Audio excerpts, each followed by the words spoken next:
Ladies and gentlemen, boys and girls, and pals of all ages, I'm Chase Nuclear Nukem, and I'm joined here tonight by Berkeley Alt Charge Stevens. It is the moment you've been waiting for all season, NECC Overwatch Finals time. Berkeley, how you feeling, my friend?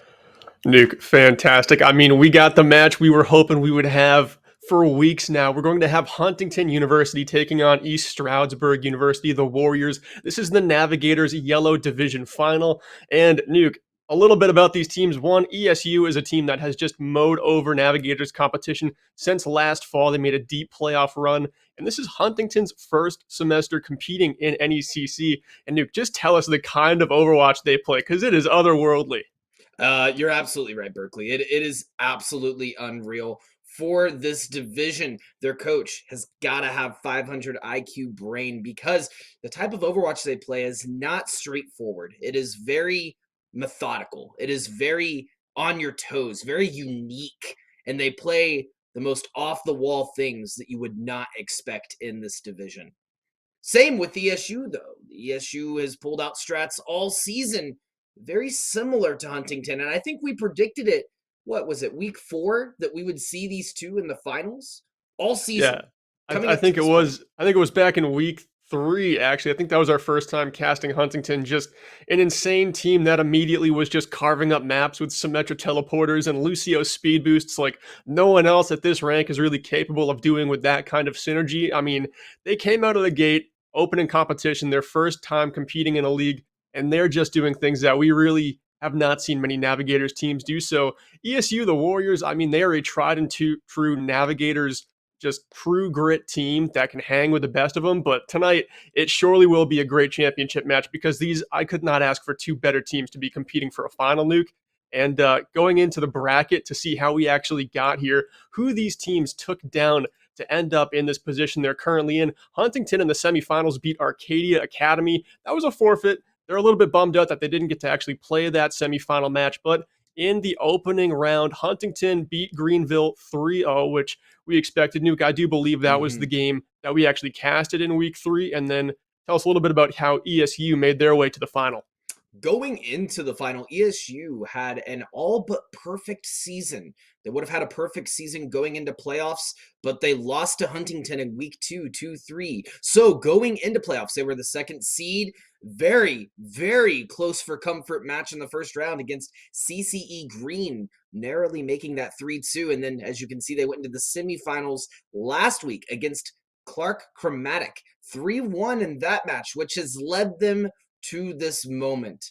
Everything has led to Huntington, and ESU is ready and sharpening their swords. Yeah, and who is going to be holding those sharp swords tonight? Let's take a look at our lineups. And here we're going to start with, of course, Huntington. Prozac, the captain for this team, one of the damage dealers, really just a good leader on this team, has a positive attitude, almost impossible to tilt. That's what his teammates say. So really just Mhm. kind of keeps the team collected. And then we're going to have a tank duo of T-Brain and Trash Boat. Ginger will be the damage dealer alongside Prozac. And then we're going to have Doxic. She will be supporting alongside X Michael. Nuke, who do we have for the Warriors? On the side of the ESU Warriors, we have at the top Disabato, DH Kavka, Vanilla Jack, Halbert 47, Deadly Pants, and Michael. It is going to be a match for the ages as both of these rosters have had an amazing season leading up to this point. And if you look at both of the rosters, primarily junior to sophomore level. On the side of ESU, little bit of a younger team where Huntington maybe has a 1-year advantage on them. But like you said earlier, Berkeley, Huntington, this is their first season in the NECC. Yeah, it's their first season, and as we get into our predictions here on who we think is going to win this opening match and then the two following it, it's kind of shocking that we see some brand new competition come into the league, and we've got 3 out of 4 casters tonight picking Huntington to win against ESU, and ESU, they're a tried and true Navigators team, right? They are just a final boss pretty much every season they come into this league, so for Huntington to show up and just bring this amped up level of play, something we really haven't seen too much, is just shocking. I mean, Nuke, you picked him as well as I did. Not to show any bias, it's just we've just been wowed by this team for 9 weeks straight throughout the regular season, and in playoffs, they haven't disappointed either. So it's really just tough to go against them right now because they do play a kind of Overwatch that you can't prepare for in scrims. They've got this creative flair to their game that your scrim partner's not going to be helping you practice very much unless you just go, hey, try to execute the most ridiculous stuff you can, because that's the only way we can prepare for Huntington, and it's just such a tough task.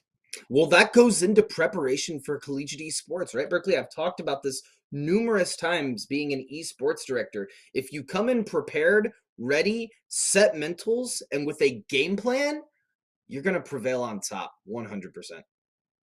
Yeah, I mean, and a game plan is something that both of these teams obviously have. ESU is one of the best VOD reviewing teams. I mean, they can practice to their opponent with the best of them. They've been doing it now for over a year. And tonight, Nuke, these matches are special because this is where hundreds of hours of practice in scrimmages, in video review comes into play just to win this one particular match. And then after this, we've got a little bit of a lull before the national championships where our two divisions, the Navigators and other divisions, come together and face off for the big title. But here, I mean, everything is on the line. Everything both of these two teams have worked for, all their passion that they put into their programs, it's going to be on the line tonight. So it's going to be exciting match after match. And we're kicking things off here on Lijiang Tower.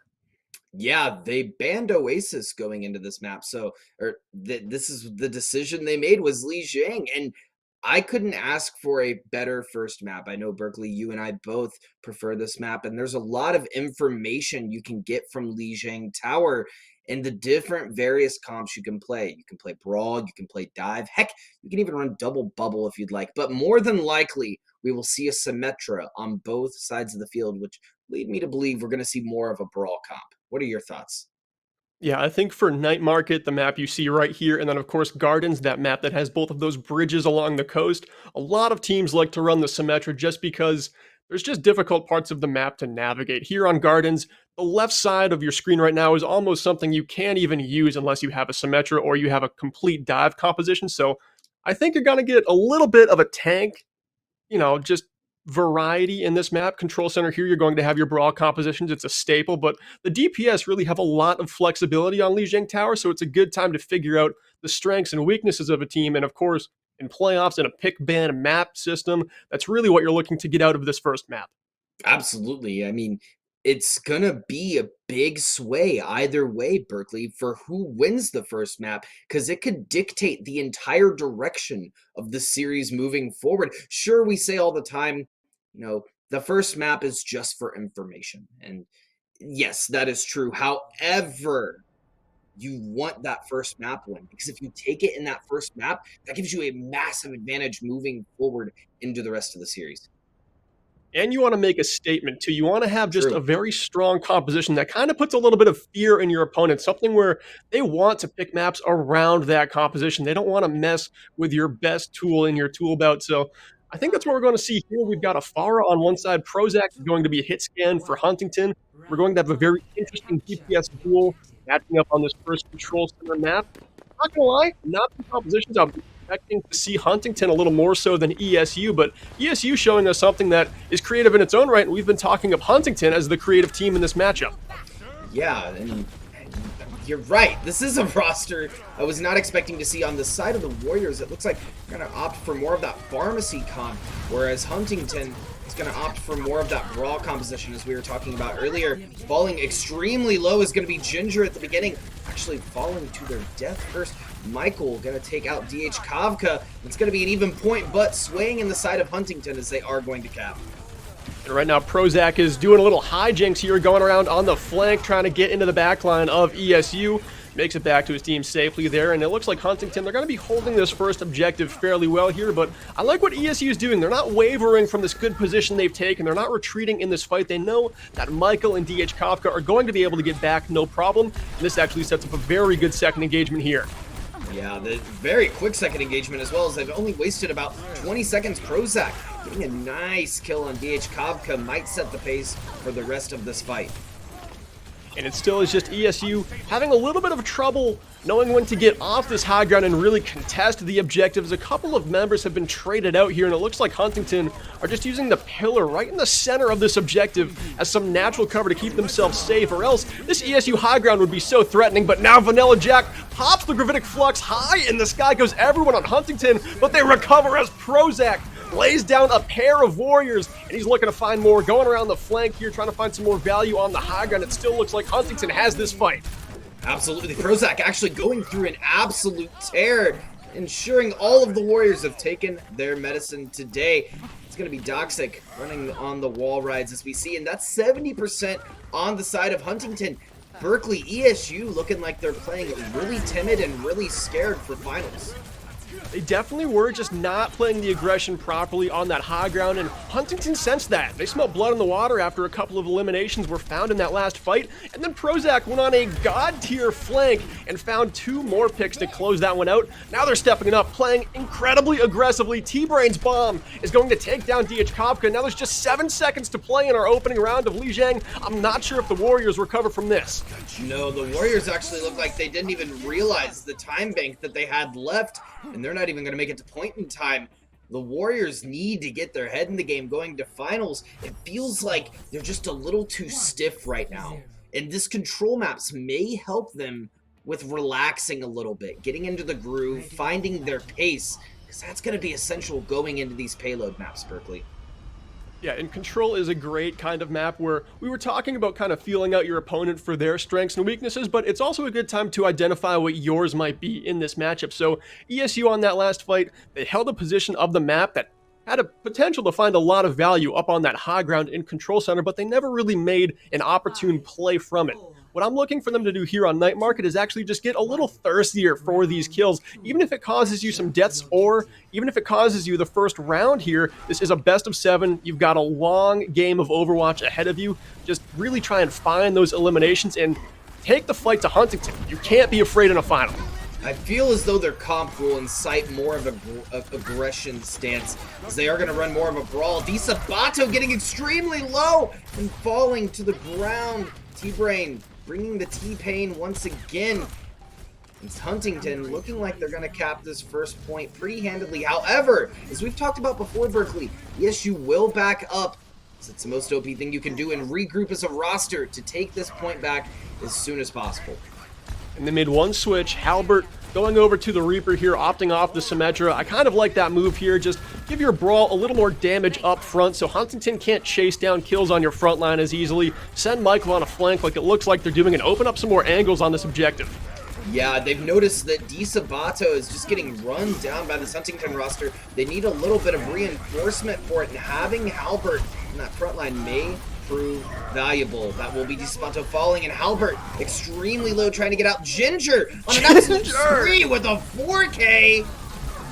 Oh my god, the microwave is on power level 10 right now. Ginger with that beam just gets a 5K midway through this round, and now Huntington's ult economy is looking almost unbreakable. They're going to have 6 on the board coming up in this next fight, and it's going to be very hard for ESU to get something going here at this point in the round. Yeah, I'm a firm believer that the Warriors are going to have a hard time dealing with spicy food, because Ginger is not allowing any movement from the Warriors. But looking on the side of the ultimates, we're going to see a couple pops from Huntington. The Warriors do have 4 at their disposal, so this is their chance, if any, to retake this point. Yeah, ult economy's been evened out. A nice fire strike there, scorches Doxic, and now Michael comes in the back line, gets the boop onto Prozac, and ultimates are starting to fly here for the Warriors, and they get a clean fight victory to take this objective for the first time. Absolutely. In fact, they didn't lose a single member, it looked like, that entire fight. Maybe Deadly Pants had fallen earlier, but got to point before the fight had broken out. The Warriors actually taking that fight with 2 ultimates to spare. And that's going to be huge for defending the point, as Huntington now has 4 at their disposal walking around this corner. Oh, I was looking at the HP that entire time, and just DH Kavka's bar was getting lower and lower. And who makes the play other than Prozac here? But countering as a barrage from Michael goes down in the works, but it looks like kills are being found for ESU. DiSabato lays down a slam, but isn't able to charge through the eliminations there. Now it's going to be Huntington speed boosting onto it and just brawling away at the ESU Warriors. And it looks like the flip is imminent here, but it's not quite final fight. Yeah, the synergy between Doxic and Trash Boat is just uncontested right now. The speed boosts are on point, and truthfully, Prozac wouldn't have taken out Michael sooner if it wasn't for the reload. And as I say that, Prozac taking out Michael in this fight, Trash Boat will have the Earth Shatter and bring the hammer in this potentially final fight. But it's looking like they're not even going to need it. Huntington Esports taking this first map 2-0. Victory. A good start there for Huntington. And that is kind of what I expected. I did think that ESU was going to be the team in this game that had to make the adjustments if they want to start taking maps off Huntington. But I mean, this play of the game just deserves a moment of silence as Ginger fries the Warriors. Yeah, all they see is red. And all Ginger sees is red. Blood in the eyes and spice in their throats. That's going to sting a little bit. The ESU has to figure out what their options are going to be moving forward, Berkeley, because they have to be aggressive if they want to take these finals. Yeah, I think aggression is going to be very important for them. Of course, it's hard to play that mistake-free kind of Overwatch when you have to amp up your aggression, but kills have to be found. It looked like ESU did a good job there when they had a ton of ultimates to burn on that one fight that they won on Night Market, but you got to find a way to win those mid-fights without using 3 or 4 ultimates, or else you're going to be relying on an ult economy that isn't going to come around enough for you to actually close out these maps in the long run. Absolutely. And I think that they kind of showed their hand a little bit in terms of what comps they wanted to play. They ran that Sigma Diva at the very, very beginning of Control Center. Truthfully, I don't know if that was the best play because that now shows a little bit that that was weak going into these other maps. And it shows that Huntington can just run this brawl comp and run it straight through them.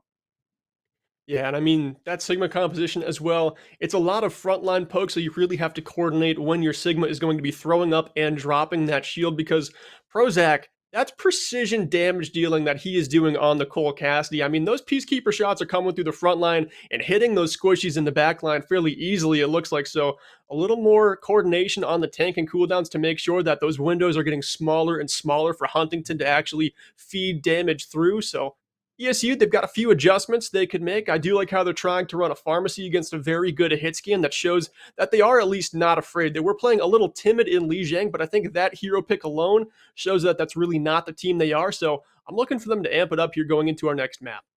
I believe they will as well. We are, of course, waiting on the bans. If you are just now tuning in, which it's finals, why would you just now be tuning in? But if you are, there is a pick ban system going with these maps, and it looks like they will be going on to the same sides as we move into the next map, but that is still to be determined.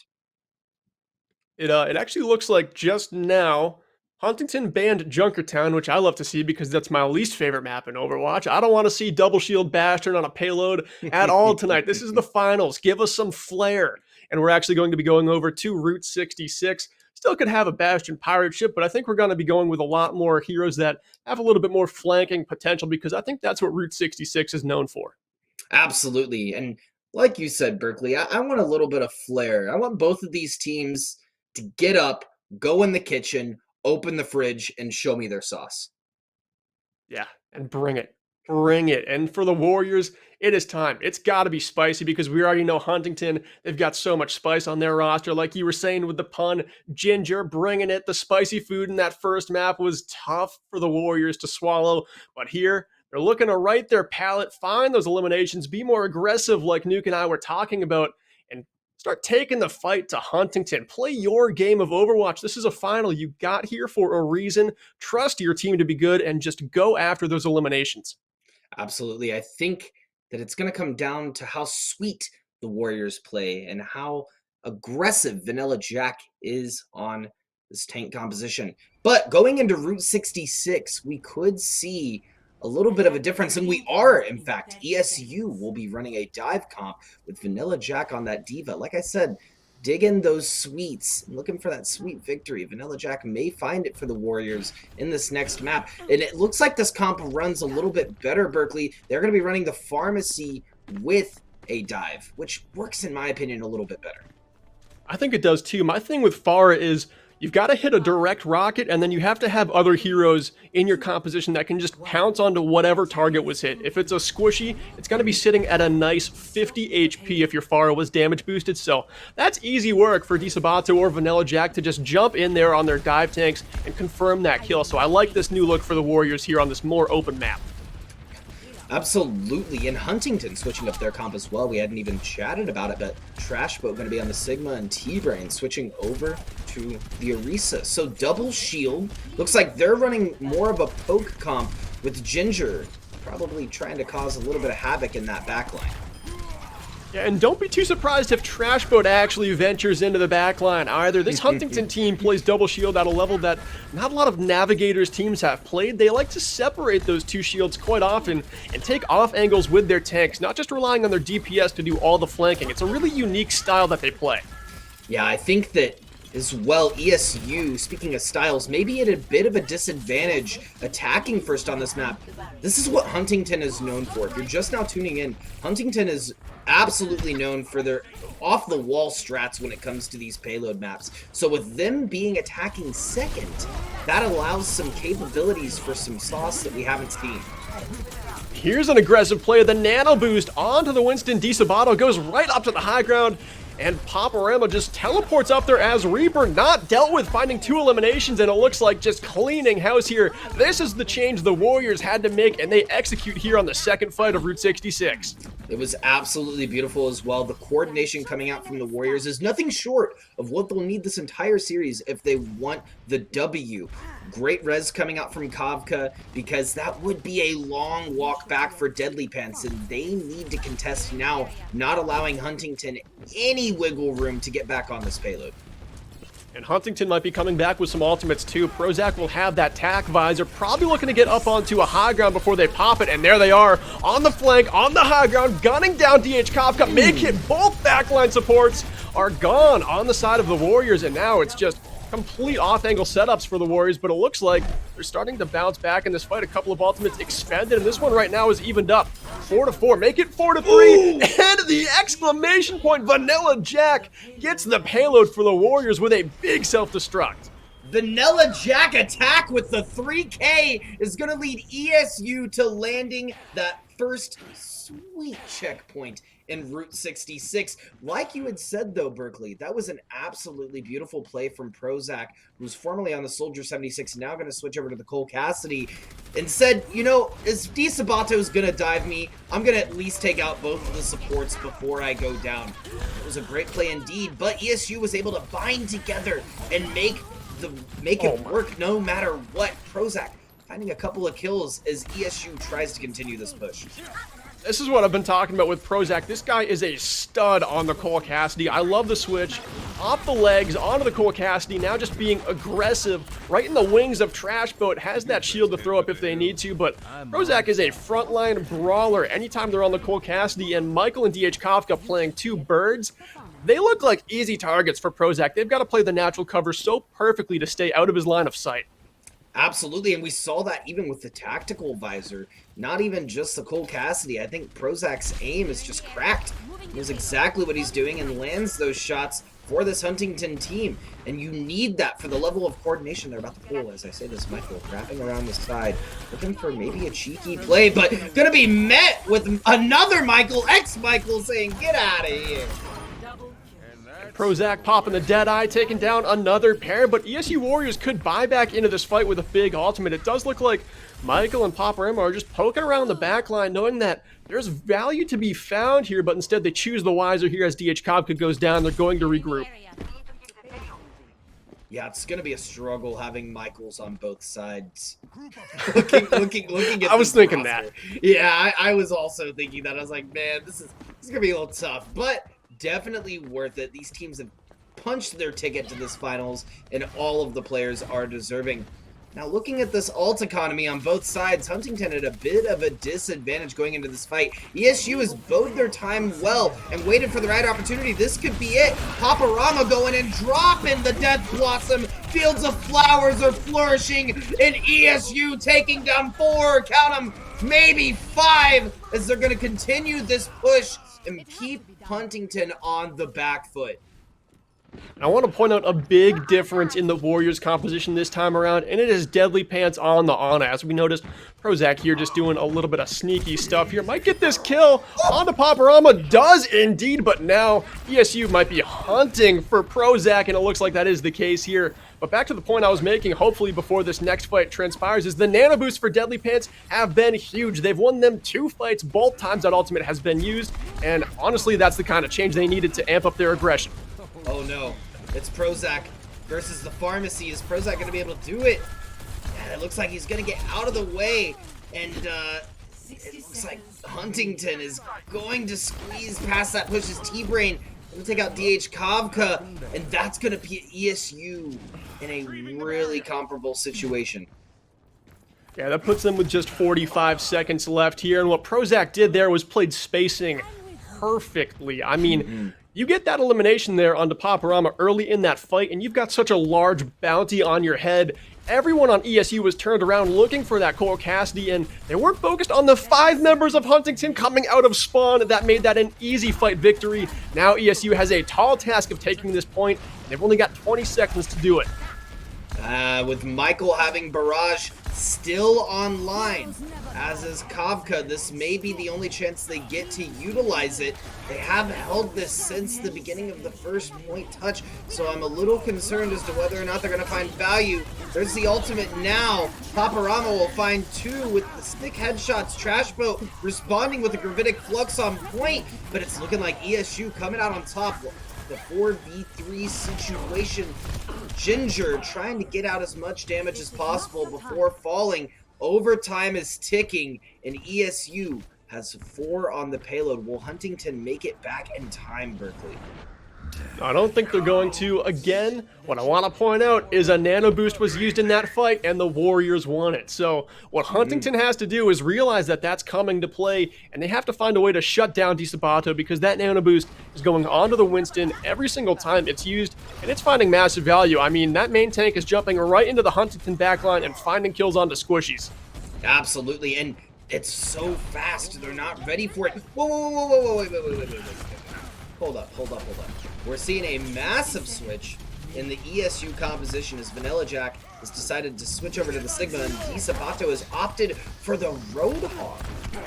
Yeah, this is something they must have done in scrims here. They changed it up due to the point that they're playing here. This fight right now is actually a 5v5 as 2 supports were taken down on both sides, but it looks like the Warriors are coming out on top, but Ginger on the side of Huntington trying to make a clutch play. And with a little bit of help from Prozac there, they're evening this fight out, but it looks like Huntington still has to retreat. Yeah, they did get the res off, which puts them in a little bit of a better position because they have more players. Huntington realizes if they get staggered here, that could be the map. So they will group up behind the Reinhardt Trash Boat, trying to throw out a fire strike, but it will be met by the Sigma Suck, and it will get eaten up. Prozac and Ginger opening up the fight with 2 picks. The Deadeye to top it off, taking out Michael in the backline. Prozac looking for the Angel and gonna find it in the heavens. ESU getting taken out by Huntington, but making it just shy of that 3rd point, Berkeley. Yeah, Nuke, that is a lot more success than they had on Lijiang Tower for sure, and you love to see this map not end short like before 2nd point, because ESU, they were in trouble there. They hit a major speed bump when Huntington came out on that fight that Prozac went on that crazy flank, right? So it looked like they were actually going to lose this map and put themselves in such a very poor position after that attack, but here, 57 meters after 2nd point, that's a pretty good win condition you set yourself up for. As long as you can play solid defense, and that's what the Warriors are known for, you can steal a map away from Huntington and even up this series. Absolutely, but what did Huntington do that made them made the Warriors fall short at the end there? I think they backed up, Nuke, and they went to that high ground with that American flag truck. You're darn right they did, Berkeley. That's exactly what I want to see in this series. Now, Huntington, gonna opt for a more traditional composition on their push, which leads me to believe there's not gonna be any cheeky behavior coming out from this roster yet. Let me say yet. Now, that's not to say as we get later into the map, they may not pull something out. But while ESU, their strong suit is their defense, as we've said, Berkeley, Huntington's strong suit is their offense. So it's going to be an immovable object versus an unstoppable force on this Route 66 push. And that's exactly why I've anticipated this match all week long. I was really hoping we would be the casters for it because I feel like we know this Huntington team so well. And of course, we've casted ESU twice along this season, so we know what they're bringing to the table. And it really is just the ultimate proving grounds for Huntington in their first NECC semester. If they could cap off a perfect season by winning this championship, I mean, there is no greater feeling than that going into summer break. And let's just skip over finals because we don't want to think about those right now. Let's just think about the championship and then summer. Exactly. I couldn't agree more. Thinking about it as well, Michael, thinking about keeping that team alive. Gonna pop the immortality field, which will get taken out by Michael on the side of ESU. T-Brain trying to create some value and bring the pain to Huntington Esports. This is a pretty even fight thus far as we have one pick on either side. Yeah, ESU, they've got to get involved here and go on some flanks, get back up on those high grounds. Right now they're pushed all the way to the low ground on the far side of Big Earls, and Huntington send in the dive composition. I know they're running some brawl tanks, but a speed boost will turn anything into a dive, and Trash Boat just goes swinging for the fences into a backline. But still, though, ESU, they're hanging in this fight. If Proper Armor can get this Death Blossom online in the last 3 meters, this could be a very clutch play. Yeah, Paparama gonna go for it, but that's gonna be Trash Boat taking out the garbage and putting Paparama in it, saying, get out of here, you're not defending this. Michael trying to hold the defense, and that will be Doxic falling on payload. Huntington will take it now with 4 minutes and 55 seconds left on the clock. They have plenty of time to go at their own pace. And what they did on that first point that worked so well for them is they just brought that brawl comp right underneath Big Earls where ESU were holding on top of. You can't shoot if there's a roof between your team and the team you're trying to attack. So great movement there by Huntington. Let's see how they carve up point number 2 as there's another great couple of buildings they could use to their advantage. Also notice, Berkeley, Huntington didn't use any ultimates on that first push whatsoever, which leads me to believe they're going to steamroll this second point. Ginger getting high up in a position, Kavka going inside, recognizing the Diva Bomb is dropping, and some ultimates will follow suit. Michael dying before the Tactical Visor can come out, and that will be the Death Blossom Fields of Flowers coming out as well. The sound barrier will drop from Doxic, trying to keep the rest of the team alive as Paparama trying to put a stop to this Huntington push. And I love it here from Paparama, the substitute coming in for this ESU Warriors team, making a difference in their very first map. Of course, they did come in for Halbert here and playing an entirely different hero. I think the Reaper adds a lot of potential to their composition, especially in this matchup against Huntington.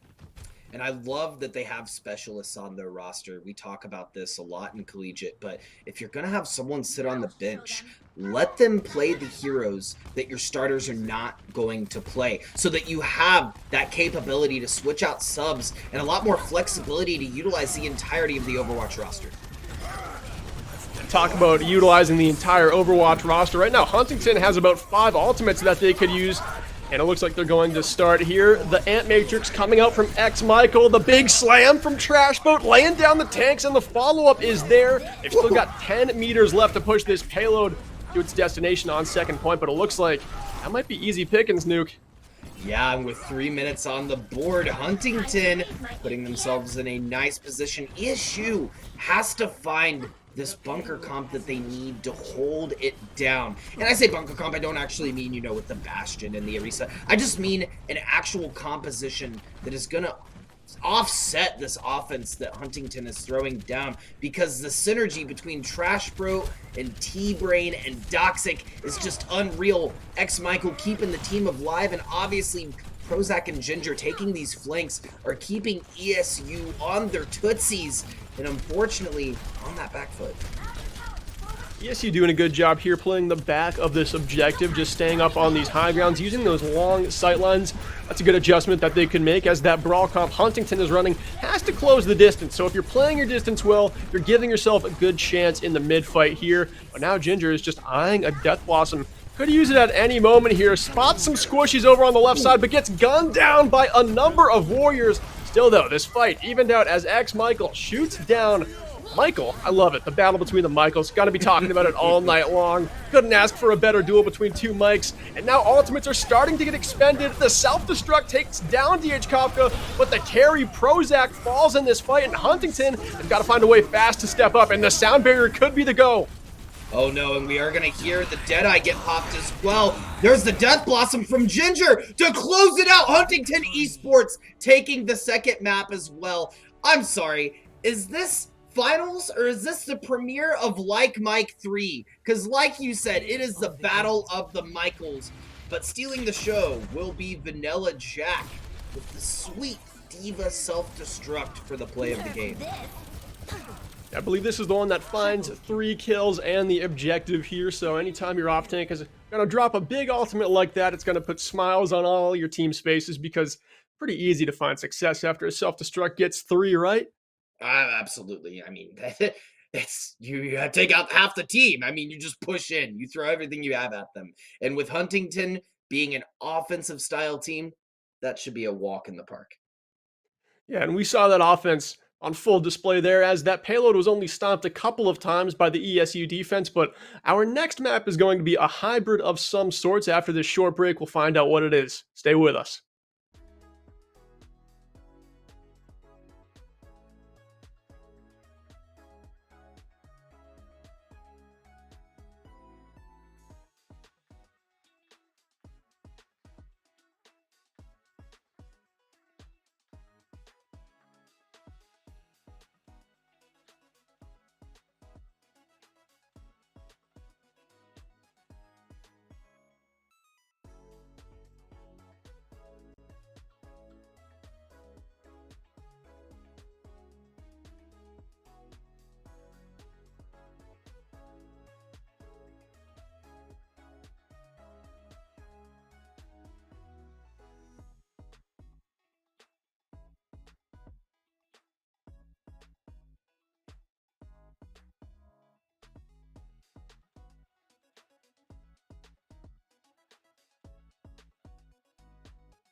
Welcome back to the action. It is the NECC Overwatch Finals. I'm Chase Nuclear Nukem, joined here by Berkeley Altcharge Stevens. And this just in, there's a tragedy on site. It seems as though ESU has opted to go to Hollywood for the next map. And while I won't give any spoilers, nor will Berkeley, we'll see what that means for Huntington and ESU in this next map. Berkeley, your thoughts? Yeah, I mean, like we've been saying all night long, is that Huntington is one of the most creative teams that can carve up a map in ways that no one else really can in Navigator's Division. I think this is the first map we're going to see of the set where they actually have the potential to bring those strats, lay them down on the table, and see if ESU brought their forks and knives because they might be eating a meal. They might be just going home starving today. Huntington, even though this wasn't their map pick, they could easily be up 3-0 after this because this is one of their strongest maps. Absolutely. And Huntington banned Noombani, which left ESU to choose between Blizzard World, Eichenwald, Hollywood, or Kings Row. And I would say they picked the worst of the bunch. Now, they may feel this is a good map for them on defense, and I surely hope that they bring the defense in this second round, because that's really going to be the main determiner of this map. Huntington will be defending first. ESU will be attacking first. The sides are the same, ESU in red, Huntington in blue. And it looks like ESU will be opting for more of that dive composition, while Huntington will be going for a double shield. And I feel like we were talking down a little bit on ESU right there, talking about why this map is just favoring Huntington. But honestly, the way Route 66 worked, what the Warriors had click for them is the nano boosted Winston. I think Hollywood is a great map for that strength to be even stronger than it was on Route 66. So having Noombani banned, I'm sure Huntington banned that because of the nano Winston being so strong on that map. So honestly, this pick looks pretty good for the Warriors. We just know after the matches we've already seen from Huntington just how good their strats are on it. Absolutely. There's some side effects, the cheekiness that we may see in Krozak's play on this map. Same with Doxic. Doxic being a little toxic with how he can go around and maneuver these walls. But like you said, I love seeing ESU on this dive composition. I think that Hollywood is one of the better maps for it, especially on the second push. You have a lot of high ground capabilities, and that Winston can really drop from anywhere. Looking at it, though, Deadly Pants will be the first person on the map to get their ultimate online. That nano boost is now at their availability, and it's all but time for ESU to get on the point. Paparama will touch and find himself on the other end of justice. Prozac will get the headshot. Yeah, and what the Warriors were trying to do in that first engagement, even though it was just a lot of poke, was take some damage so Deadly Pants could farm up this nano incredibly fast. That flank that Paparama went on and got caught out there wasted a little bit too much time in my eyes. I think Deadly Pants was ready to go in this next fight, send the nano like they're about to do, and just start popping off. And I think that's what we're about to see here as they just line it up, but still need a couple more resources here, it looks like. Yeah, they're going to drop the shield, try to get the team in a little bit quicker up onto this, inside of this hotel.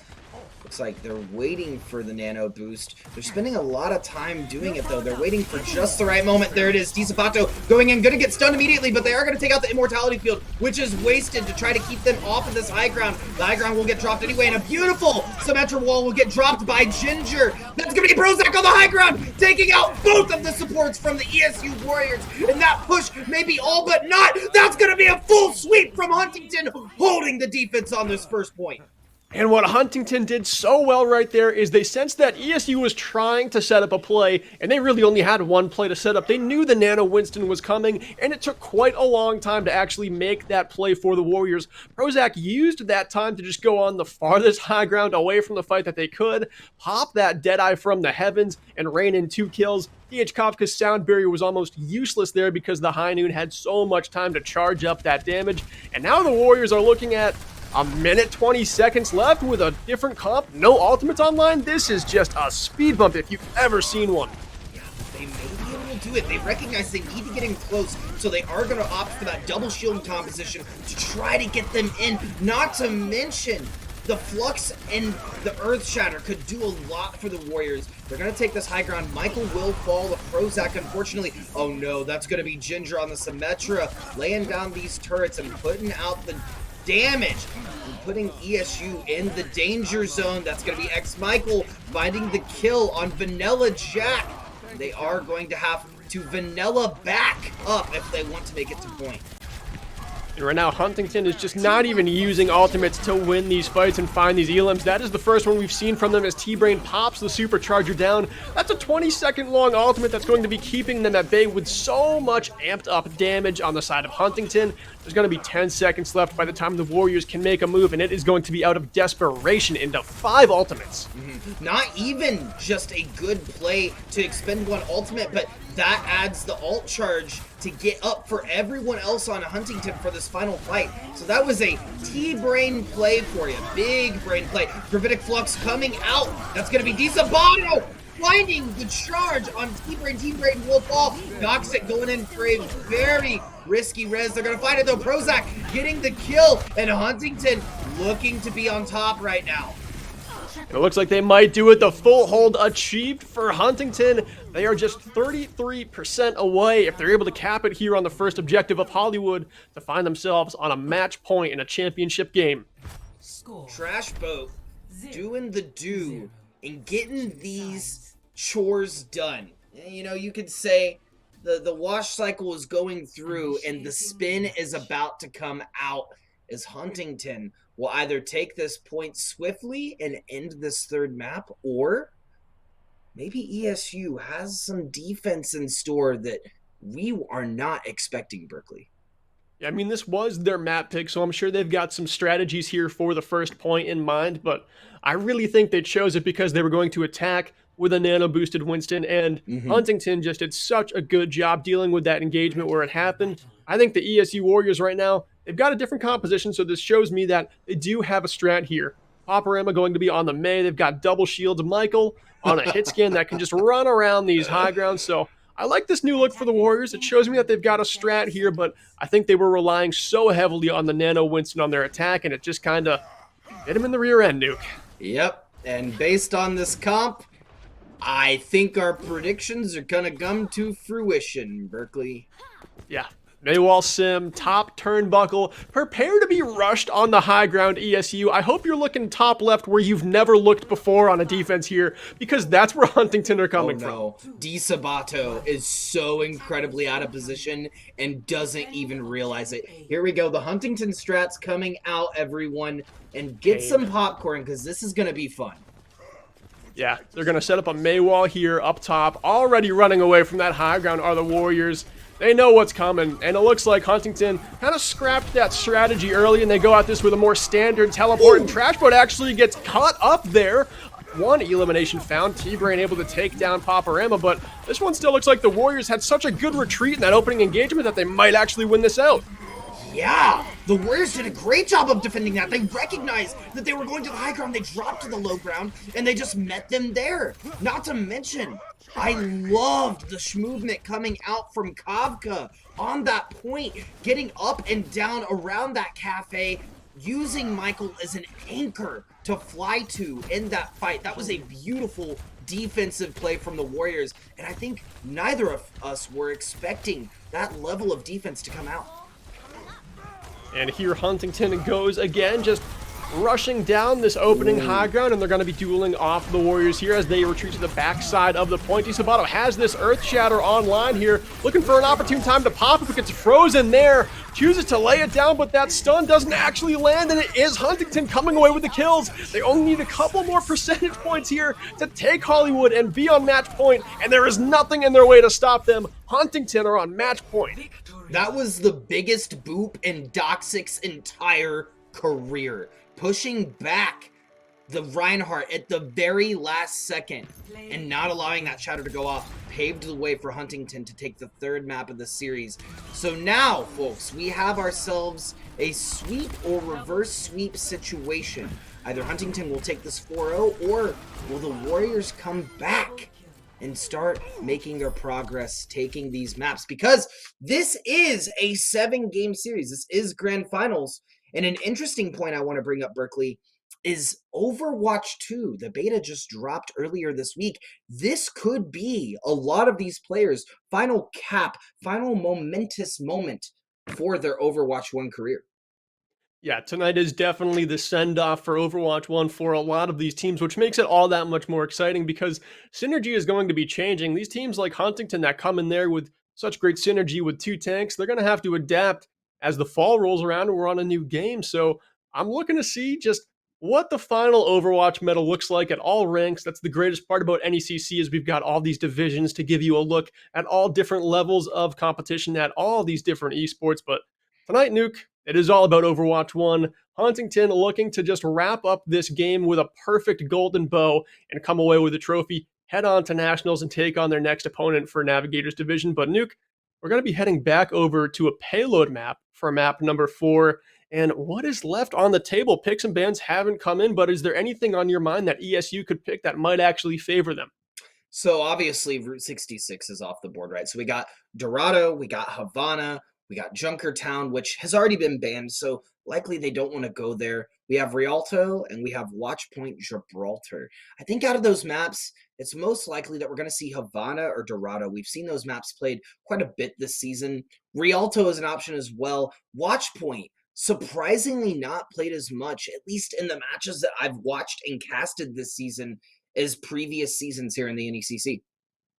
Yeah, that is a map that we really haven't seen too much, and it was actually banned here by Huntington, and it will be ESU picking Dorado. So, good job. You found out that they're going to play to their strengths over in Mexico, see what they can do. I think they probably go right back at it with a Nano Boost Winston kind of style of play because that does seem like it's been the only engagement tool that's really worked for the Warriors. But my worry for them is if that's your only tool that's worked tonight, you've got to find something else because you can't just rely on winning fights when one ultimate in particular comes online. You've got to find some more value in a deeper hero pool.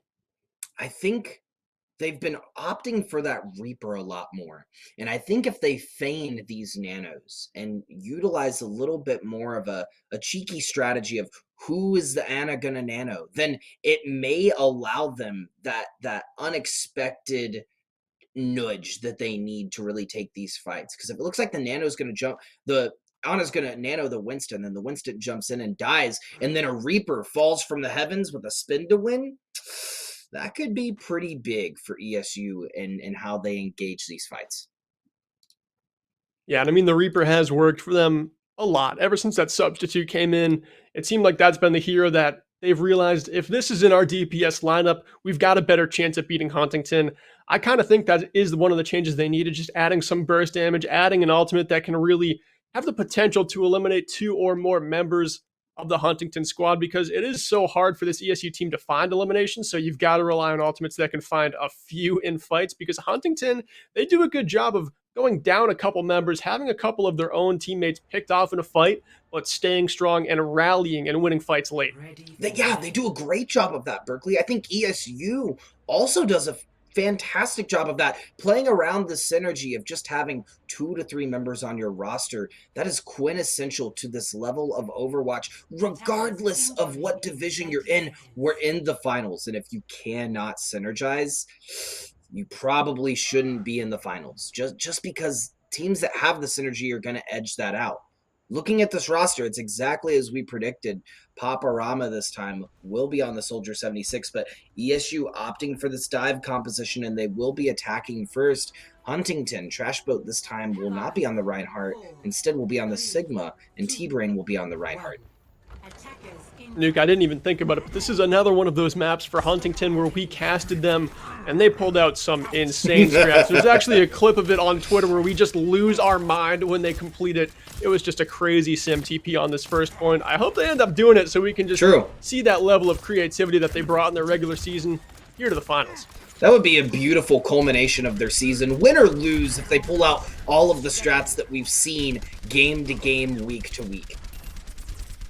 Yeah, I would like that a lot. Right now, ESU just trying to buy some distance on this payload as it makes its way under the archway corner, as Huntington still just defends this high ground. And it looks like Hitscan set up far away for the Warriors. They've got to find a better positioning here, as it looks like Michael wants to go in, but you can't 1v6 Huntington, so they've got to find another way to get in this ground.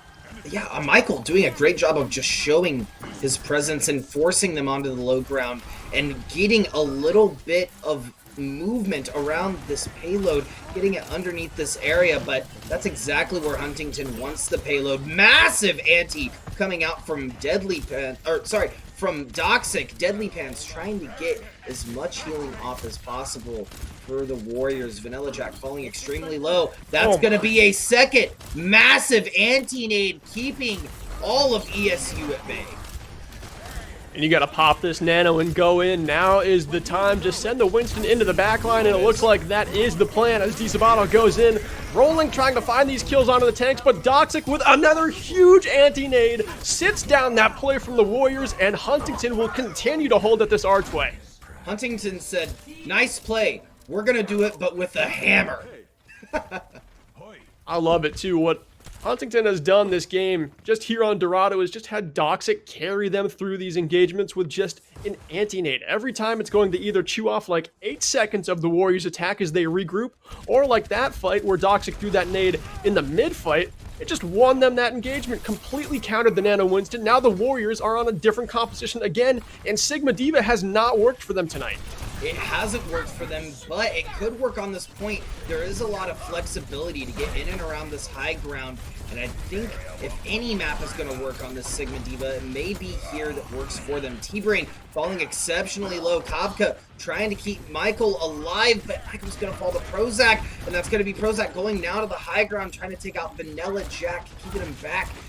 This could be close, Berkeley. Huntington now has almost 5 ultimates online. ESU has done a great job of peppering out that damage and getting 4 ultimates almost online now, as Michael will make the switch over to Farah, and they're going to try out a couple of these different comps. I think now is the time to do it. Massive, massive self-destruct coming out from Vanilla Jack, taking out 5 members from Huntington and opening up this first point. It's exactly as I said, Berkeley. Making these swaps was what they needed. Sure, it hurt their ult economy, but in the end, it got them this first point. I don't know if it got them the first point. There's a few meters to go, and Huntington like to ball out right at the buzzer, but it doesn't look like they're going to be making that aggressive play as T-Brain backs off that choke there and chooses the wiser. Huntington are playing with 6 ultimates right now, so I like the kind of restrained play that T-Brain showed right there, not to just try and win this defense right there and maybe compromise their ult economy. They're just going to play this second objective and try and lock it down as long as they can. Yeah, and I don't think any of the ultimates would have actually helped them get to point in a good way. Deadly Pants with a beautiful super wall coming out. Sorry, and that's going to actually hit both sides of this payload, both sides of this wall, and add a lot of value for this Warrior roster. I would like everyone for the rest of their life to call Ant Matrix Super Wall because that is a perfect name for that ultimate. As the Flux comes out here from DeSabato, slams down the carry and Prozac, and now Paparama trying to pop up on the high ground, but it will be X-Michael sitting down the Soldier 76 on the side of the Warriors, but still, Nuke, this payload continues to remain in drive. Yeah, T-Pain, T-Brain, gonna back up and make sure that they can regroup for the second touch. Yeah, I wanted to say Supercharger. I knew that was wrong. My brain was just, you know, falling short at that moment, and that's what just came out, Super Wall. But yes, you're right, Amplification Matrix came in clutch for the Warriors as they got a full wipe there, and this fight could dictate the rest of the pace of the entire map. Michael throwing out a massive ult, taking out 3 on the side of Huntington, and this could be the push needed to get to this final point. Yeah, it took the Warriors a lot of time to actually click here on Dorado, but after that first fight victory that they were able to get because of Vanilla Jack's self-destruct, they really have kept the momentum this entire time. They're going into third point with 3 minutes on the clock for a time bank of theirs, and honestly, that's more than enough time for them to take it, and this has to be the first map that they're able to complete because their backs are up against the wall. Their season is on the line here in Dorado. If there's anything Warriors know, it's to look for the chinks in the armor. And that is exactly what the Warriors have done in this set against Huntington, finding their weaknesses and exploiting them with the compositions that they've chosen. Sure, you have Prozac peppering the skies, but is it enough when half of the roster is in the air most of the time? Yeah, it's very tough to focus fire down when a team has 2 flying heroes on their side, but right now it looks like the Warriors kind of playing well under pressure here. They've got to get a rotation to this right side high ground and challenge Prozac up there because just way too much value is being found by that Cassidy up on this catwalk. But now, kicked off is Prozac, and there's a little bit of wiggle room here for the Warriors to make a play. They've got some ultimates online as the self-destruct flies in. That one takes down Prozac, but not before they find the kill onto DH Kavka. And now the Flux comes out. DeSabato trying to find more, staying hungry in this fight. Eliminations will be found here. All ultimates invested. The Warriors want this point, and Nuke, it looks like they've finally got one. With 1:40 left on the clock, this is the biggest advantage the Warriors have found themselves in all finals series, and this could be the first map that they take. That was a beautiful round. Actually, both sides of the rosters acknowledging it there. I think what really set the pace for that final push was the rocket barrage in that final turn coming out from Michael. Did a fantastic job of just offsetting Huntington, staggering them a bit, and then pushing into that final point. That amplification matrix coming out from Deadly Pants on the corner narrowly pushed Huntington back onto that final bit. And then as soon as they were backed up in that area, Vanilla Jack just threw the self-destruct back there, allowing them a lot of space. That is what I'm loving from the Warriors right now. This roster and how they're playing it is just forcing space off of the payload. And Huntington, playing this brawl comp, have no choice but to back up.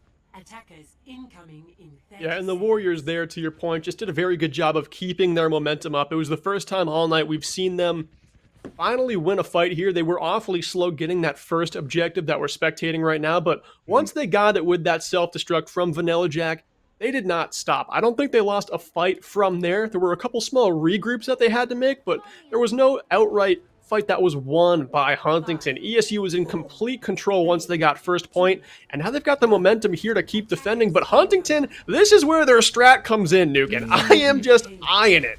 Yeah, they have the roster for it too. They're gonna go around the backside. They're gonna pop the Sim TP up top, and they're gonna meet them on the high ground. ESU probably like, where are they? You can even see they don't even know. No. They don't know. Oh no, they're doing it again. Deadly Pants are doing the thing. They're doing the thing indeed, and it's Doxic in the feed. The speed boost amps up the Huntington side, and they roll in. They take the high ground. They're on defense now, and once again, Huntington are looking so esports ready here. The Warriors are in such a tough position where it's going to be so difficult to respond. Yeah, they had no clue what was coming there. These are the strats we were talking about going into this series. This is why Huntington has remained a staple team. And ESU, unfortunately, finding themselves now on the receiving end of that. Ginger will fall, though. Will it be enough? It won't. Huntington takes his first point with 5 minutes and 30 seconds on the shot clock. And what an opening strat like that does is it adds a minute and 30 seconds to your initial time. You start a round of Overwatch with 4 minutes, but if you're able to capture that first objective quick, you're suddenly playing with 5.5 minutes to do the rest of the map. So Huntington put themselves in, honestly, a position where you can't even think about it, because you're looking on defense to hold an objective down for 4 minutes. Now you've got to hold down second point for over 5. It's just so difficult. What an advantage made. And arguably the second point is one of the harder points to hold. But ESU does have the composition for it. The Gravitic Flux coming out, going to catch 3 in the air. Doxic will be there at the bottom, as will X-Michael. X-Michael flamed on the Immortality field and just allowing the Huntington Esports roster to fall into the cradle of his own. And everyone in chat was probably expecting a sound barrier there from Doxic to respond to that flux, but now they've got that ultimate for a future engagement. This team is so good at using their ult economy. As Michael pops the barrage from the skies, it will be dealt with by Prozac with this fight evened out. 5 members aside now, as Paparema is able to take down the main tank in trash mode. Prozac goes as well. Paparema finally finding a lot of hit scan value up on this high ground. Loving the positioning from the Warrior soldier. Yeah, the Warriors finally finding their footing after all map kind of being stuck on that back foot, and Paparama popping those shots off in that back line. There's no shield that will save you when you have shots going in and around it. As Huntington Esports is finding out, this may not be as easy as what they preliminary thought. No, 100 seconds have gone by in this second point effort, but Huntington have not used an ultimate in that entire time. So right now they could be going with some more sim strats. Looks like they're going to be teleporting top right here and just running down an onslaught of ultimates onto the Warriors. Once again, the Warriors, it's going to be tough for them to keep those resources in this fight, as ultimates are just going to not stop coming. Oh, notice this Huntington going around the right side, and they're gonna pop their ultimates, but that's gonna be Prozac taking the flank and finding 3, including the pharmacy and Paparama. That's gonna leave ESU in shambles for the moment, and they are going to put out everything they can to defend this point. DeSabato throwing out, Vanilla Jack throwing the self-destruct, gonna knock Doxic off of her heels. And Trash Boat it's still winnable. Charge in the front. It is still winnable for the Warriors, as Paparama has now made it back. Huntington were not able to find the fell swoop they were looking for to continue that push. ESU had a finger hanging on the cliff and pulled themselves back up with the 3 they had. And now they are halfway through that big time bank that Huntington started with. And let's not forget, ESU has time on the clock after third point. They've got a minute and 40, so they're still set up so well to come ahead in this opening round, even if Huntington captured that third objective and finish the map. But right now, Huntington is struggling like we have not seen them do all night long. The Warriors are finally keeping their momentum through the entire course of a match. They've got 2 minutes to go here, Nuke. This may be the first time all season Huntington has approached a point with all of their ultimate and was not able to capture it. And that goes to show you just the level of defense coming out from this ESU roster and how well they play it. Yeah, and we've said that it is an unstoppable force against an immovable object, and right there ESU was immovable with just 3 meters to go on the second point. But right now the objective is being threatened by Huntington. Kills are traded as both DPS on both sides go down, but one will come back into the fight here as the resurrect from DH Kafka comes through. DeSabato now making a stand on the objective, but a big slam and a bomb only takes down the immortality field, but the Warriors' health is looking awfully low. Michael able to find an elimination off of this, and now another self-destruct from Jack, but that one finds no kills. Instead, it's going to be Paparama finding kills in the backline with the visor, taking down the supports, and Huntington once more unsuccessful in taking second point. Paparama and Michael needed to pop the tack visor and the death blossom to keep themselves alive there. And that was a great flank coming from both of their sides. You're like, oh, the tactical visor's coming from behind us. You take care of it. And as soon as it's done, the Death Blossom hits and falls from the skies. Huntington, as we just said, finding themselves in an incomparable position with only a few meters left to go. ESU may hold this first point, or the second point. Huntington making a massive switch and looking for more of a dive composition here. Holy damage. 2 super walls come out on both sides of the high ground, Nuke. And it looks like only one elimination is going to be found here, but Michael actually able to take down Ginger as well. Only 30 seconds to play here. Huntington will get another attack at this second point, but it will be last fight, certainly. And right now, Nuke, they're only going to be playing with 1 Dragon Strike if Prozac can farm it up quick. Oh no. They just got staggered so hard as well. ESU first killing Doxic, then finding the pick on Michael, demeching T-Brain, keeping that baby diva alive for, say, 5 seconds, then knocking them out. Huntington will not be able to contest as a 5 here. I think Ginger's play here will be everything, and that will be the stun coming out, stopping Ginger from making any massive plays. DeSabato throwing out the flux just off of point. Paparata hitting the rockets on Prozac. This could be it, Berkeley. Yeah, the Warriors trying to hang on here and not get thoroughly swept by Huntington, and it looks like they will be able to do it. Taking down DPS early in that fight as overtime begins. The Warriors still have a little bit of light left in the lantern. Wow. ESU doing the do, taking Huntington back for their first map and potentially looking for 2. Prozac here with a consolation prize, gets the play of the game here, and This was beautiful. what a flashy one it was on a very hard flank here when a high ground duel was going on across the map. Prozac says, I'll make my own space, pops a Deadeye, finds 3 kills, but still, that was one of the miracle fights where the Warriors came out on top. They responded to that play of the game with a fight victory, so this defense for ESU is starting to come alive. It's a scary thing for Huntington right now. Huntington will have their first map pick since our opening control map. We'll see how it does for them, Nuke. I couldn't agree more, Berkeley. I think it's going to be a great finals either way. They're finding their pace now, and we're going to see just how fast they can get right after this short break.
Welcome back to the action chat. It's playoffs time, and it's currently 3-1 as we're seeing ASU start the reverse sweep in the series. My name is Chase Nuclear Nukem, and I'm joined here by Berkeley Alt Charge Stevens. Berkeley, what are we seeing coming ahead in the next control map?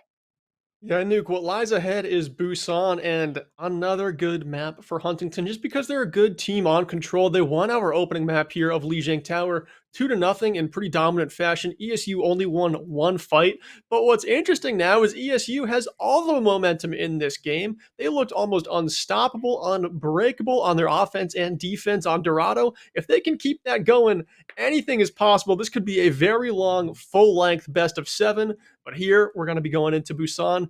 Another control map, Nuke, where there's a lot of hero diversity we could see throughout the points. Absolutely. And in Lijiang, we saw a little bit more of a brawl focus coming out from Huntington. But with this being Busan, I think that Huntington played into ESU's cards because this is going to be a lot more focused on on the dive composition, whether or not they're able to get around. As I say that, Caster's Curse will kick in, chat, and both sides will be running a brawl comp. ESU running that double shield, Huntington going for a more, I want to say traditional brawl, but that is a Doomfist. Yeah, I don't know if Prozac sticks on this. We haven't seen a lot of the Prozac Doomfist, but it looks like that is the move. So Huntington comes into this fight with a very sharp tip to their spear. Prozac going to be going very aggressive, trying to find an early pick in this first fight. We'll see if ESU is ready for this crazy pick that we really don't see much of. And they're not. There it is. Boom. There you go. Right hook to the chin. Michael gets knocked out, but luckily Kafka is there with the resurrect. And once again, Prozac comes back in 4 seconds later. God. Michael into the ropes. Prozac pays for it this time. Prozac attack with the straight right hook, like you said it. Throwing that punch in a massive United States smash to follow up Disabato, shaking the quaking, earth shatter dropping, ESU taking this first point and sending a message over to Huntington. Yeah, Huntington must be scratching their heads right now because they probably thought that first fight was a lock. Prozac set him up very well. 2 opening picks, picked off Michael. Michael got rezzed. Picked off Michael again, and Huntington ended up losing that fight because Disabato just stepped up, never stopped swinging, used that second shield in their comp, and was able to charge a massive Earth Shatter in about 10 seconds. Yeah, that Earth Shatter is what caused the Warriors to take the first point. But Huntington is not going to allow it to just happen like that. Oh no, falling off the map is going to be Michael. Losing the footing a little bit is going to go a long while. Huntington now on the advantage. Paparama trying to pop the tack visor and get some value for the Warriors, but Huntington will flip the script and take the point for the first time. And now Huntington are going to have a pretty good alt economy to work with compared to ESU, where they still have a little bit of time before they come online with about 3 ultimates of their own, but they'd like to get out of this early choke way quick because this Huntington composition can just be so aggressive in these small doorways, Nuke. Yeah, they are being super aggressive. Oh no, and that's not what you want to hear. The Gravitic Flux on the other side of the wall will get dropped. The hammer will follow suit. And ESU finding 2 so far, demecking the Diva, taking out Ginger, Doxic following as well. And that is a full sweep from ESU, taking back the point, with Huntington only getting another 3% ahead of ESU. We are finally seeing the Warriors just put away that timid gameplay. Their tanks are stepping up and being the Warriors that their team needs. They're holding aggressive on this choke here despite not really having much alt economy. Huntington is coming in with all their bells and whistles ready to let loose on this fight. Trashboat just trying to buy the team some space on their first engagement here, and Ginger looking to go into the back line here with the Blossom, trying to let one loose. As long as they don't get stunned, it's going to be so many eliminations. Make it 2, 3 with the self-destruct. T-Brain comes in with that ultimate to find the third. Now countering, Michael trying to make a play, but everyone on Huntington spaced away. That was a great position coming out from Michael, trying to get a couple of kills and allowing just a little bit more time for them to have that, or have the control point. Huntington popping back around. Trashboat will have the Earth Shatter. I'm definitely looking for it in this doorway. They're gonna pop the Matrix and the Earth Shatter following suit. That's gonna be a Doomfist ult to follow suit, hidden in the back line, and the Warriors now finding themselves on the back foot. I gotta say, I was a little concerned, Berkeley. Huntington loves to hold the ultimates, and they just do not have that luxury on this map. They have to use these ultimates like they typically don't. They like to hold them and use them all at once, but the Warriors making a lot of value just off of a little.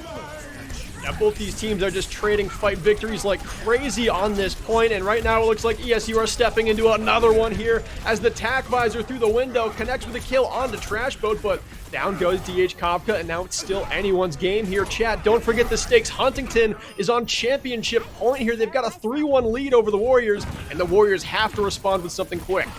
Yeah, the Warriors have to get back to point here. They could lose this first point. Now, they do have 3 for control. We are going to see the sound barrier dropped. Kavka trying to stay alive, not sure where to go. Doxic killing the enemy Reinhardt with a melee attack. Prozac taking out Kavka, and it's not looking good right now for the Warriors.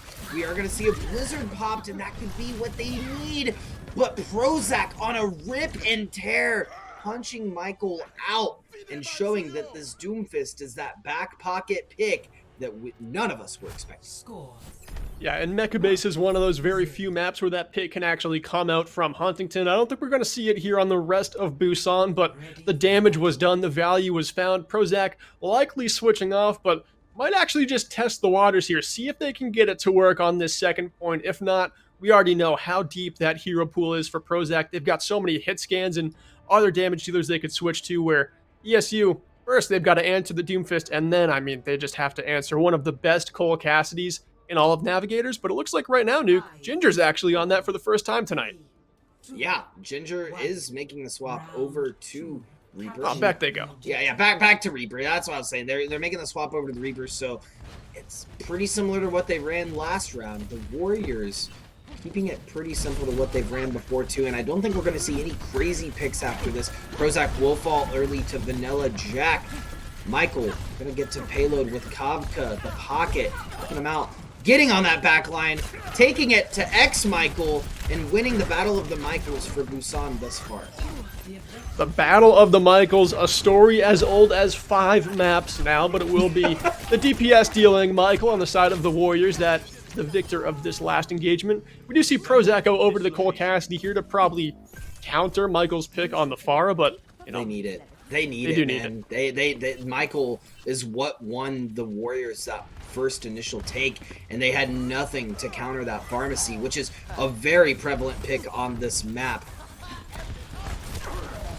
Coming up here as the brawl comes in for Huntington. They've got the speed boost ready to go, but the barrage on the side of the Warriors finds 2 before getting gunned down by the Hellfire shotguns from Ginger. It still looks like the Warriors have a 1-member advantage in this fight, but now making some plays are the DPS on the side of Huntington. They come in with the kill on to Kavka. Prozac finds 2 more. Prozac, the last one standing on the objective. This man. Mad Lad absolutely showing the bad side of it and backing it up. Taking one out. Vanilla Jack gonna die in Baby Diva form. Michael making it back to point. And I think the big transition here, Berkeley, the big turn of events will be whether or not Michael reigns supreme over Prozac in this map, and who's able to get the damage out. It's going to be so difficult for Michael too. Of course, you have the Mercy to pocket you a little bit, but still, the skies are very open. Natural cover is hard to come by here. Ultimates get used. Prozac's Deadeye takes down Kavka. Now there's no pocket for the Pharah up in the skies. Could be easy pickings here for the hit scan on the side of Huntington, but in the front line, it's a different story. ESU damage dealers come in. They've got 2 kills. The tanks come in to confirm a 4th and a 5th, and this is the flip taken by the Warriors again, Nuke. Yeah, unfortunately, T-Brain trying to get out.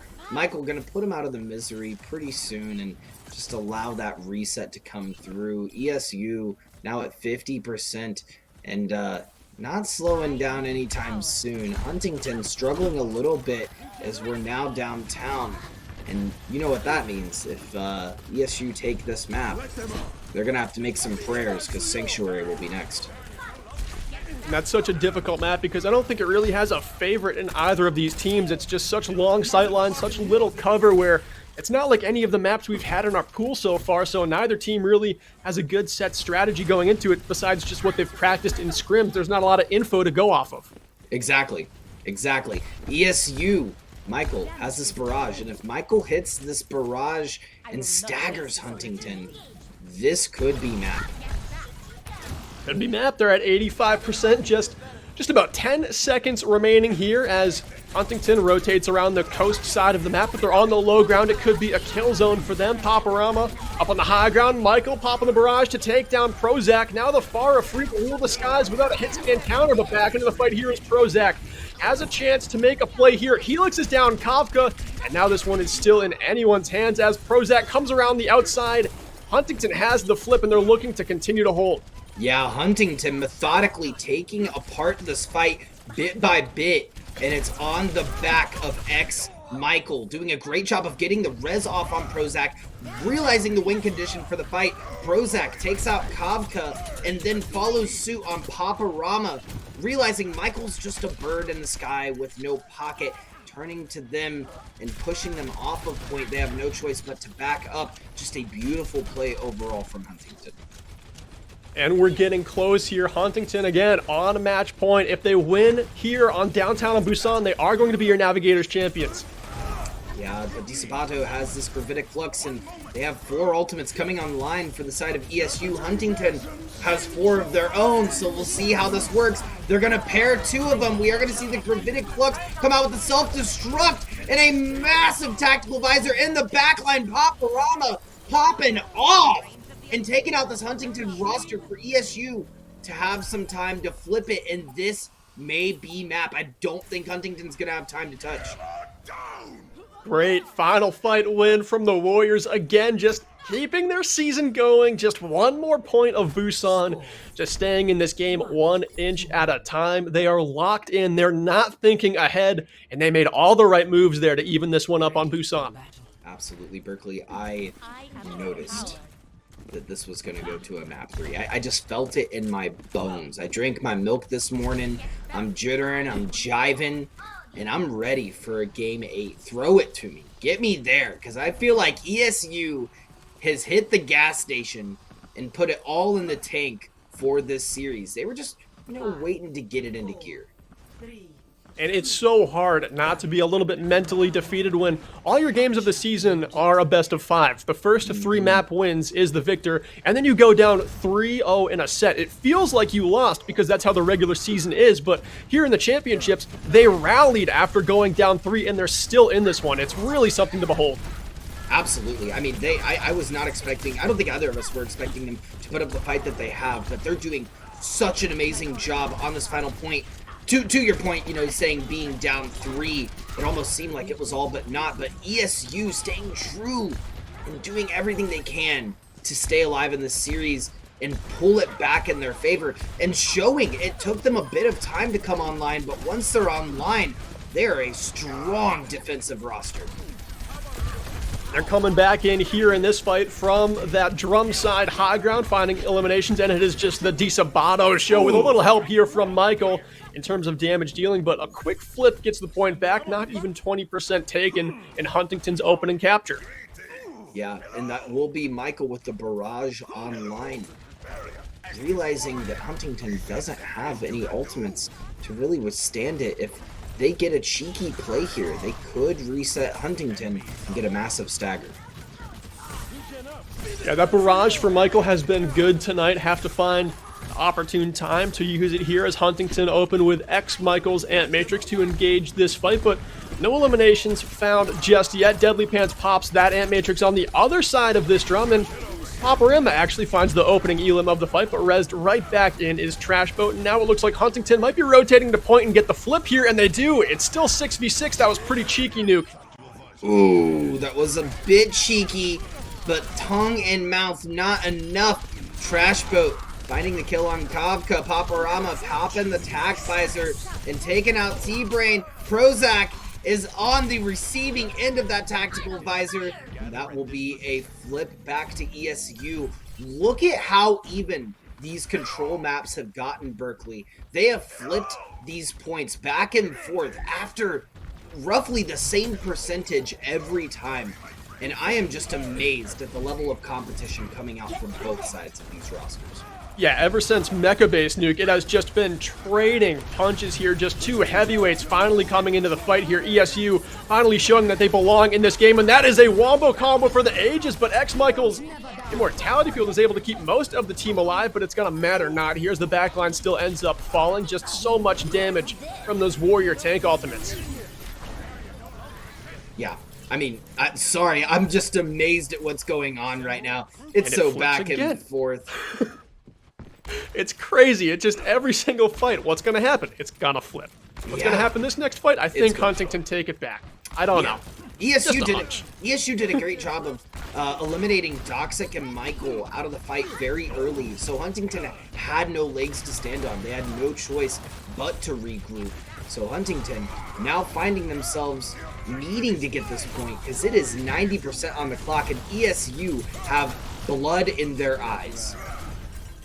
Yeah, and right now, Trash Boat stepping up. There's no pharmacy in the sky, so Huntington able to just step into that next fight, and it was pretty free space they were able to gain without the threat of Michael up there, and like we said, it was going to flip back. Huntington was going to take it. This next fight, I just got a hunch. ESU takes it back, and right now they're sitting at about 92%, so this could be final fight if they get it. Huntington need to finally end this trade war we've got going on and just lock this objective down if they want to win the championship here. Yeah, the amplification matrix coming out from both sides of the roster. Michael trying to find a play in the background. Does have the barrage online, but that's Prozac as well with a tactical visor. This is going to be a sneaky play for finals. We are going to hear it popped off, and that's going to take out Michael early. And now they're going on a rip and tear. Prozac trying to end this. Man, Prozac just stepping in with a massive visor here. There's so little time on the clock. Huntington could have it done here. And I mean, what a season they've had if they end it with perfection. Just 2 seconds to go. A final contest from Paparama, but nobody has flair like Huntington. It's their first season of competition, and they make history.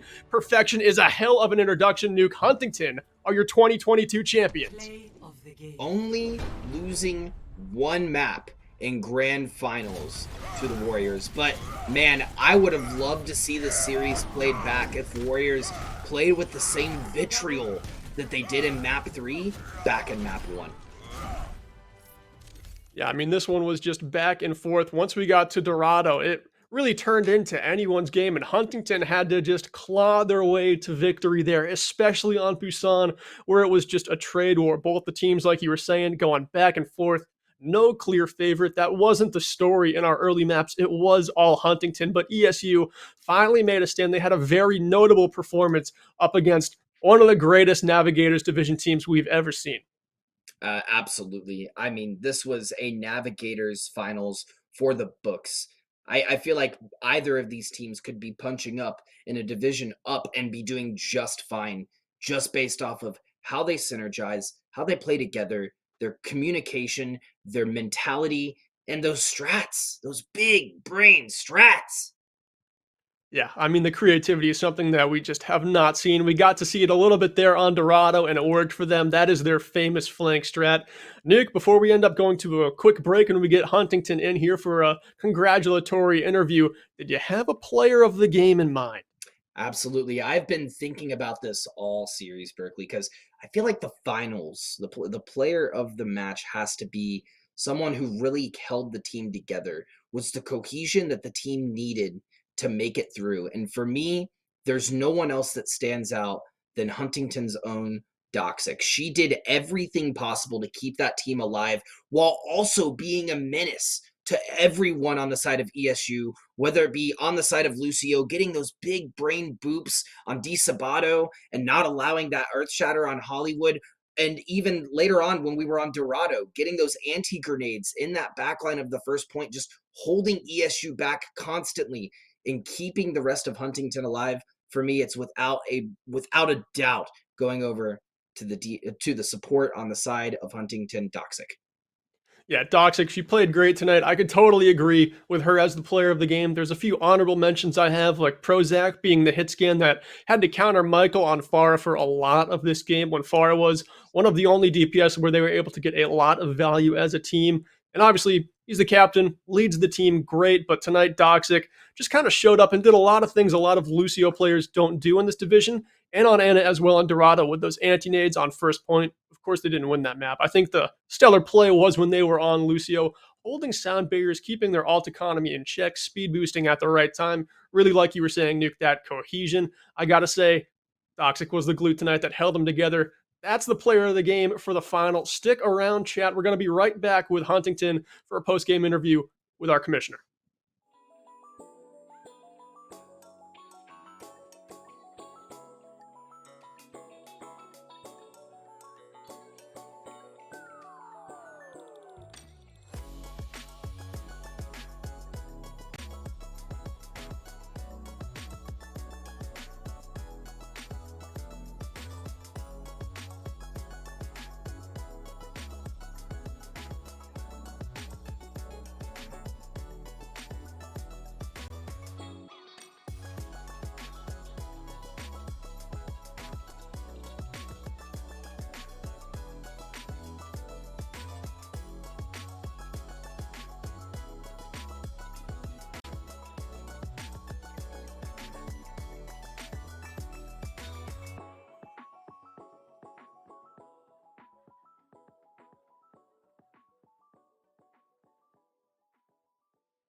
It's a true pleasure now to be joined by Doxic. I'm Jacob Banner. I'm the commissioner of the NECC. And Doxic, first of all, congratulations on the championship victory. Outstanding performance tonight. Thank you so much.